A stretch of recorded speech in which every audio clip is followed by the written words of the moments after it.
Hello दोस्तों, हम सब ने कभी ना कभी फिल्मों में या कहानियों में ऐसी कोई प्रेम कहानी सुनी होगी जो कि दिल को छू जाती है और नहीं चाहते हुए भी हमारी आंखें नम हो जाती है। कोई अधूरी प्रेम कहानी हो या दिल की छू जाने वाली कहानी, लेकिन हकीकत ज़िंदगी में भी ऐसे ही हुआ है।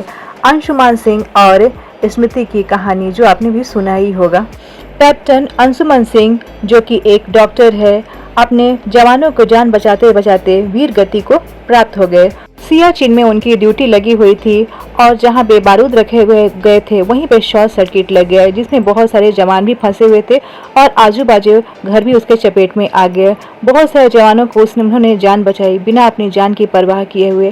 कैप्टन अंशुमान सिंह पूरी तरह से आग में झुलस गए थे और वो वीर गति को प्राप्त हो गए। उनकी पत्नी स्मृति को 18 जुलाई को कीर्ति चक्र से सम्मानित किया गया।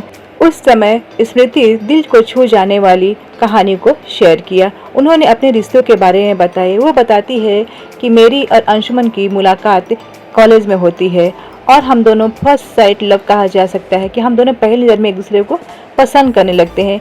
लेकिन 1 महीने बाद ही अंशुमन मेडिकल कॉलेज में चले जाते हैं और मैं इंजीनियरिंग कॉलेज में। फिर 8 साल तक हम लोग की ऐसी दोस्ती रहती है। हाँ, कभी कभी हम लोग एक दूसरे से मिलते हैं, बातें करते हैं और एक अच्छी दोस्ती बन जाती है हमारे बीच। 8 साल के बाद से हम दोनों ने शादी करने का फैसला लिया। परिवार में किसी ने कोई ऑब्जेक्शन नहीं उठाया। शादी के 2 महीने तक हम लोगों ने एक दूसरे के साथ अच्छा टाइम स्पेंड किया, घूमे फिरे, फैमिली के साथ गए। उसके बाद से सियाचिन चले गए। फिर 3 महीने तक हम लोग के रोज़ टेलीफोन पे बात होती रहती थी। उनके गुजरने से 1 दिन पहले उनका टेलीफोन आता है और फिर हम लोग बहुत ही लंबे टाइम तक बात करते हैं। वो बातें करते हैं जो कि हमने कभी पहले नहीं किया हो, जैसे फैमिली के बारे में कि हम लोग घर बनाएंगे, फिर फाइनेंशियल सपोर्ट के बारे में बहुत सारे हम लोग ने फ्यूचर पर प्लानिंग की और बातें किए। फिर अगले दिन सुबह फ़ोन आता है कि अंशुमन नहीं रहे। मुझे तो यकीन ही नहीं हो रहा था कि ऐसा कभी हो सकता है। मुझे बिल्कुल ही भरोसा नहीं था कि मुझे लगता था कि ये समाचार बिल्कुल ही झूठ समाचार है, कोई हमारे साथ प्रैंक कर रहा है।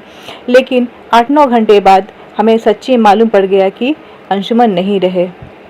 स्मृति बताती है कि मेरे पास 8 साल और 5 महीना की उनकी यादें पड़ी हुई है। उसके सहारे मैं अपनी पूरी ज़िंदगी बिता लूँगी। आई होप आपको ये शेयरिंग पसंद आई होगी। Thank you.